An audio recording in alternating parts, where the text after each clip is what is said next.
Sumo की हालत खराब थी, फिर भी निंगी ने उसे इग्नोर किया, उसे धक्का देके बाहर भेज दिया और अंदर से दरवाजा बंद कर दिया।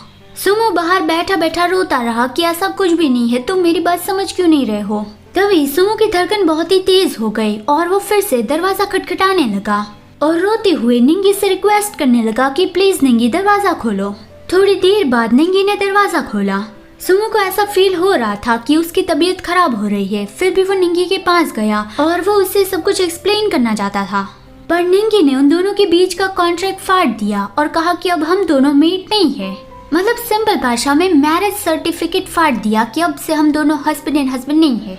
निंगी एक अल्फा है जिसे ओमेगा फेरमन से अट्रैक्ट होना चाहिए, पर निंगी पे किसी भी ओमेगा फेरमन की असर नहीं होती। निंगी ने वो कॉन्ट्रैक्ट पेपर्स फाड़ते हुए सुमो से कहा कि तुम भी उसी ओमेगा जैसे हो जिसके फेरमन की असर मुझ पे नहीं होती, अब तुम यहाँ से जा सकते हो। सुमो रोते हुए अपने घुटनों पे गिर पड़ा और उसे ये होश ही नहीं रहा कि कब वो वहाँ से उठा और कब वो बाहर चला गया। उसके बहुत सारे ओमेगा फेरमन रिलीज हो रहे थे क्योंकि अभी उसका हीट आ गया था। रास्ते में जितने भी अल्फा ने उसके फेरमन को फील किया वो सब लोग उसका पीछा करने लगे। सुमो चक्कर खा के गिर पड़ा और वो सारे अल्फा धीरे धीरे करके उसके क्लोज आने लगे थे।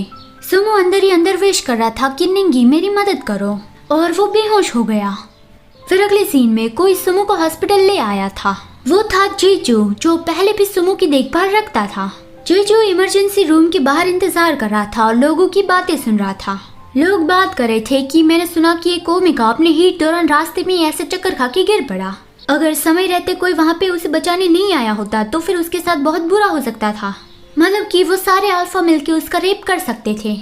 डॉक्टर ने जीजू को बताया कि सुमो को ऑलरेडी मार्क किया जा चुका है, पर कुछ कारण मार्किंग प्रोसेस अधूरा रह गया है और ऊपर से सुमो सप्रेसर ले रहा था, मतलब कि अपने हीट साइकिल को रोकने के लिए जो दवाई ली जाती है वो, और उन सारी दवाई को लेने की वजह से उसकी बॉडी पे बहुत ही बुरा असर पड़ा है। पेशेंट यानी कि सुमो को अपने मेट के साथ वो मार्किंग प्रोसेस पूरा करना होगा।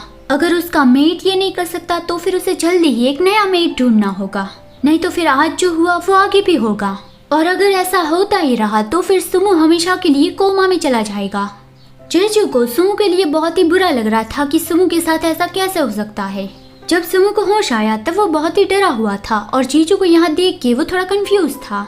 जीजू ने उसके सर पे हाथ फिरा के उसे शांत किया कि शांत हो जाओ, अभी तुम हॉस्पिटल में हो, यहाँ पे कोई भी तुम्हें चोट नहीं पहुँचाएगा। और उसने सुमो का हाथ पकड़ के कहा कि अब वो सुमो से दूर नहीं रहना चाहता, सुमो उसके साथ ही रहने आ जाए। वो दोनों पूरी लाइफ साथ रहेंगे और जीजू उसकी देखभाल करेगा। मतलब कि जीजू सुमो को अपना बॉन्डिंग पार्टनर बनाना चाहता है, उससे मार्क करना चाहता है, लेकिन सुमो उसे जवाब देने में हेजिटेट कर रहा था क्योंकि 3 महीने पहले जो हुआ था उस वजह से। तो अब दिखाई जाती है 3 महीने पहले की बात। निंग फैमिली विला में निंगी अपने बेडरूम में था। सुबह जब उसकी नींद खुली तब उसने अपने बेड पर किसी और को भी पाया, वो था सुमो, और यही उन दोनों की पहली मुलाकात थी।